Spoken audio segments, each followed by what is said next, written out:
ran across the Chicago.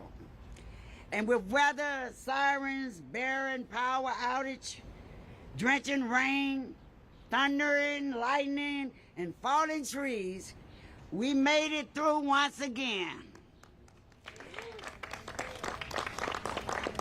While we are still assessing, know that Chicago's efforts are currently on the way to clear the weather damage. And over here in Austin, we know a little something about storm-related flood damage, don't we? We've been through the storm. Well, today, we have better, brighter stories to tell. Thank you for connecting us here today in the great 37th Ward for some good and very timely news. Please join me in giving a bright, bold west side to a humble yet effective. I gotta let that motorcycle pass. Yet effective man with Chicago's best side, which is the west side. West side roots. He's a champion for constructing community change, a profound politician, the city of Chicago's newest dynamic leader, an innovative, progressive, and engaged chief executive with the spirit of a positive action. Equally important, this is a man that is dedicated to public service, who sees, he hears, and respects and responds to the needs of the peoples in the neighborhood across the city of Chicago. That is why we are here today to share some exciting news about flood release assistance occurred July 2nd of 2023. So if my distinct pleasure, and I'm asking you to join me in giving a big round of applause to the Honorable Mayor Brandon Johnson, the 57th Mayor of the City of Chicago. Thank you, Mayor Johnson. Thank you. Thank you, Alderwoman Mitz, for that introduction and for your leadership.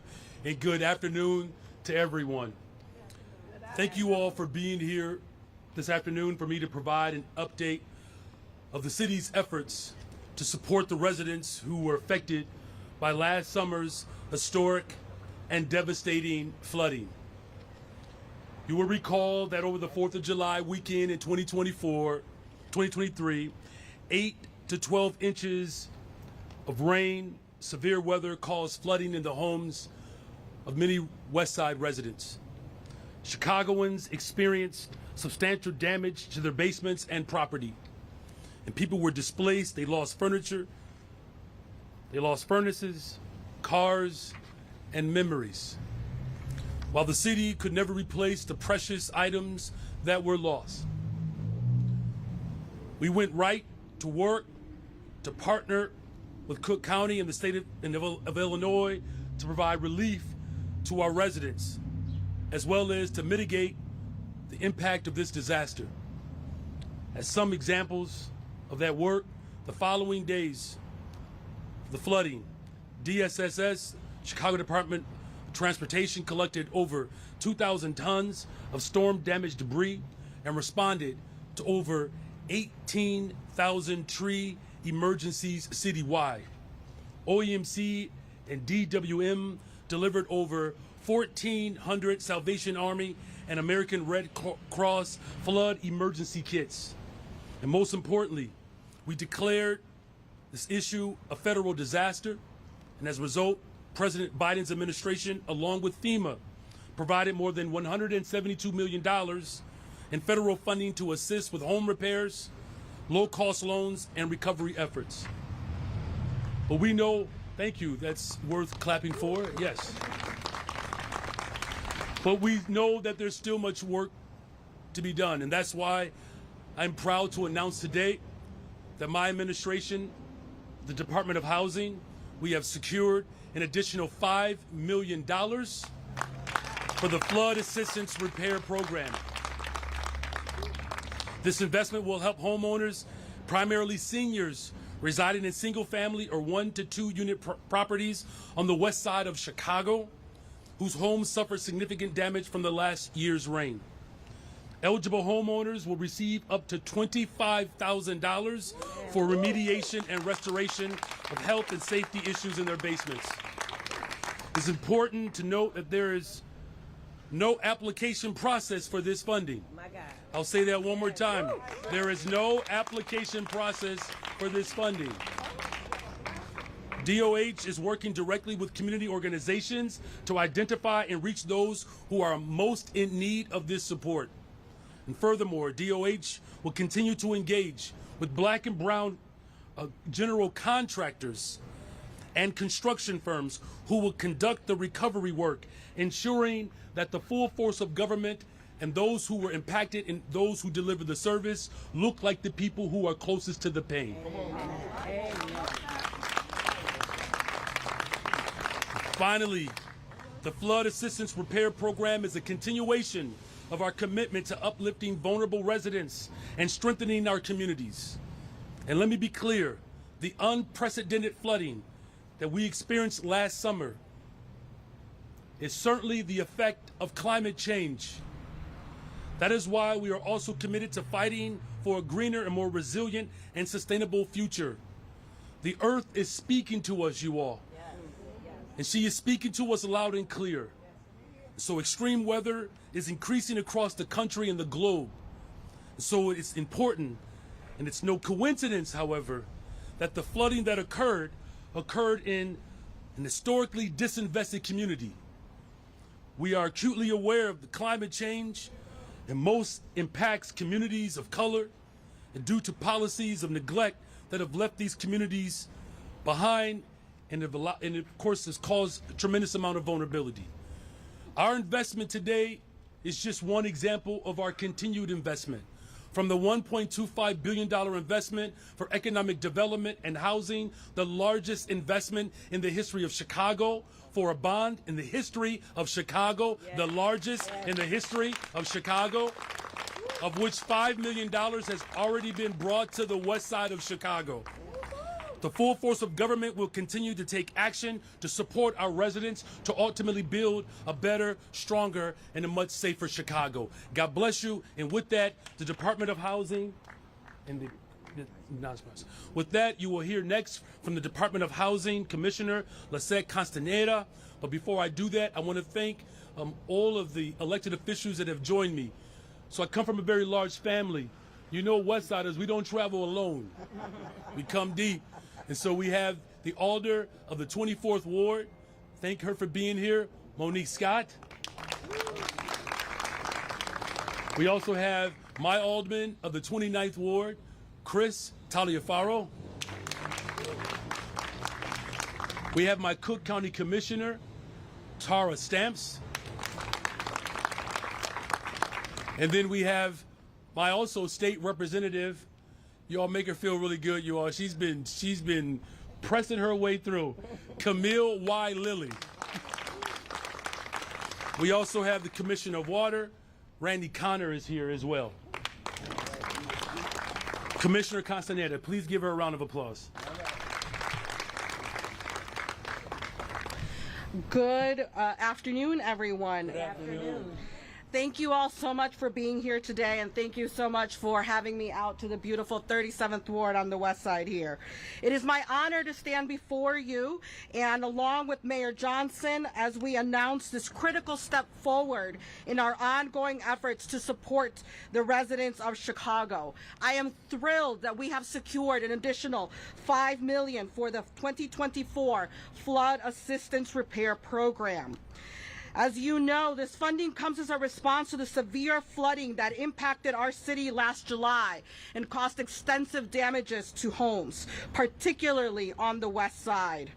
While we have long been saying that cities need to be sustainable, it is equally important that they are resilient, able to withstand the shocks and stresses, and able to bounce back or transform, depending on what the moment calls for.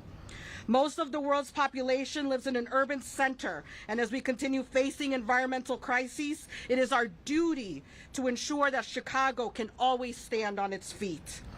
With the Flood Assistance Repair Program, our primary focus is on assisting up to 200 homeowners, most of whom are seniors, living in single-family or 1 or 2 unit properties.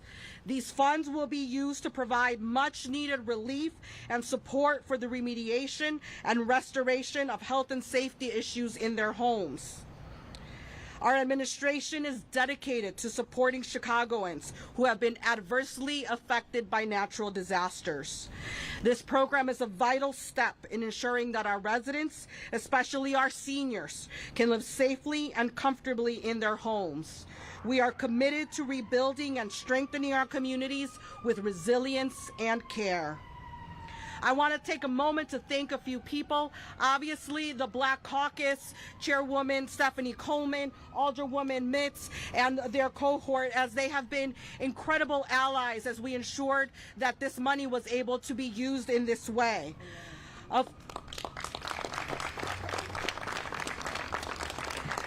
Of course, I do not do the work of the Department of Housing alone. I want to thank Deputy Commissioner Christopher Smith and all the team at DOH that has been working very hard to put this together. And last but certainly not least, we cannot do this work without the community who has been on the ground since day one. With that, I would like to introduce Princess Shaw.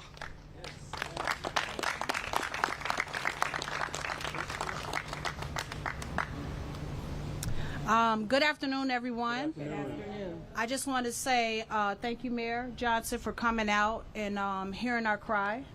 I want to say thank you to all the Black elected officials that are here today, because they have been very instrumental in hearing our cries and making sure that we come together for a comprehensive plan. I am very hopeful that with this announcement today that we are able to move forward with a comprehensive plan of making the West Side, not just the West Side, but Chicago resilient again, like it was when we were growing up. When we had mom and pa's on the block, and if they seen your children doing something they had no business, they would reach out and touch them in many ways than one, but we knew it was out of love. And so with this new program that's being initiated, I am looking forward to the partnership with local organizations, with the mayor's office, with our automatic offices, because it's needed. It's been well past needed, but I'm just glad that we're able to start somewhere. And I'm glad to see that we have a Black mayor that is no longer going to allow us to continue to be left behind. And I just want to say, Mayor, again, thank you so much. This was well needed. We do have a West Side Long-Term Recovery Group that we have initiated, and that's been the name of the group that has been boots on the ground since day one. And we're going to continue to be here because this is our community. The different organizations that have come out to help out, we just ask you to continue to stand strong with us and continue to help, because together we have to make this work. There is definitely a solution in working together, and that's the only way we can make this work. And I just want to say thank you again, Mayor.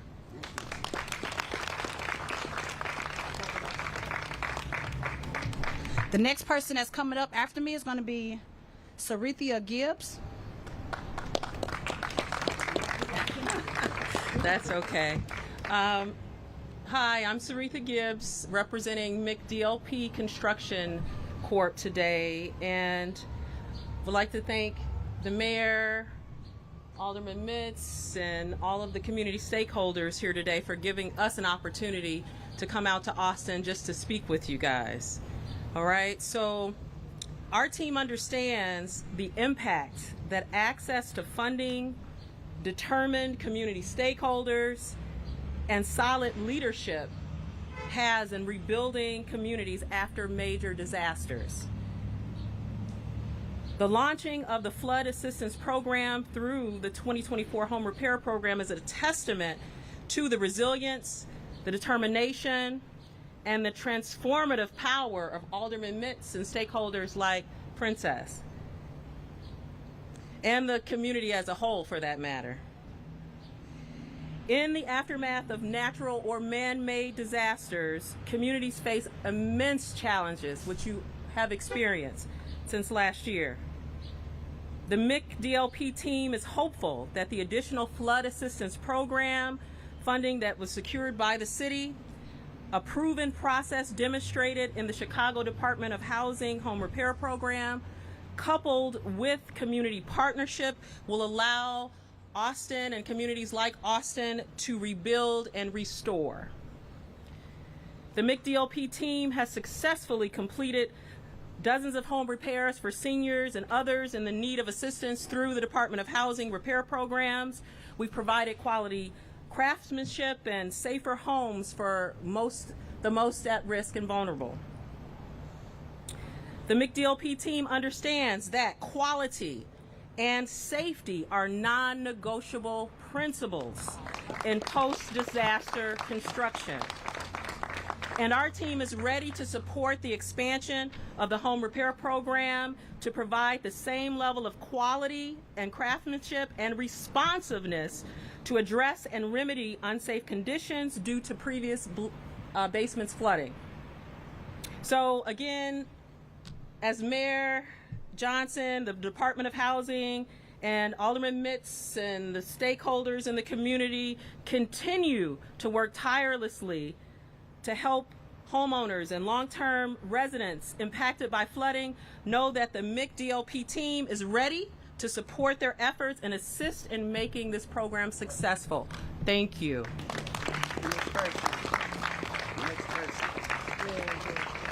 All right, I have the pleasure of introducing Mary and George Crump from the community. That's awesome.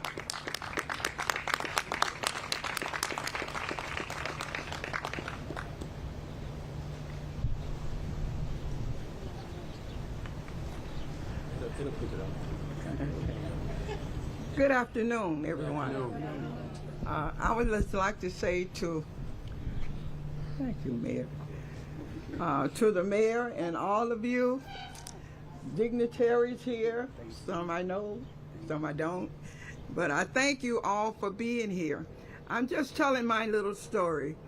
I had the flood in 2023 and left my house in bad shape. And I was in such a dilemma that how I'm gonna get this done. And the FEMA people came in with Princess and made me feel better. I thank you for what you've done, but we need more done at my house and some of the others. And I appreciate everything. And I'm hoping that we all gain something from this, from these people coming to our rescue. And I thank you all.